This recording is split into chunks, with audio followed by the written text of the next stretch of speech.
ఇవాల్టి ముఖ్యాంశాలు. తిరుమల లడ్డూ కల్తీ ఘటన, తిరుమల తిరుపతి దేవస్థానం అధికారులతో సీఎం చంద్రబాబు సమీక్ష, సీఎంతో ఆయన నివాసంలో టీటీడీ ఈవో ఉన్నతాధికారులు సమావేశం, లడ్డూ కల్తీకి సంబంధించి ఈవో ఇచ్చిన ప్రాథమిక నివేదికపై చర్చ. ప్రాయశ్చిత్త దీక్ష చేపట్టిన డిప్యూటీ సీఎం పవన్ కళ్యాణ్. తిరుమల లడ్డూ కల్తీ ఘటనను నిరసిస్తూ ప్రాయశ్చిత్త దీక్ష చేపట్టిన పవన్ 11 రోజుల పాటు కొనసాగించనున్న దీక్ష అనంతరం తిరుమల శ్రీవారిని దర్శించుకోనున్న పవన్. ఏపీ టెట్ హాల్ టికెట్లు విడుదల. హాల్ టికెట్లను విడుదల చేసిన విద్యాశాఖ అధికారులు. అక్టోబర్ 3 నుంచి జరగనున్న పరీక్షలు. టెట్కు రాష్ట్ర వ్యాప్తంగా దాదాపు 4.27 లక్షల మందికి పైగా అభ్యర్థుల దరఖాస్తులు.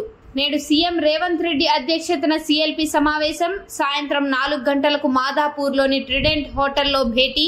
స్థానిక సంస్థల ఎన్నికలపై చర్చించనున్న సీఎల్పీ.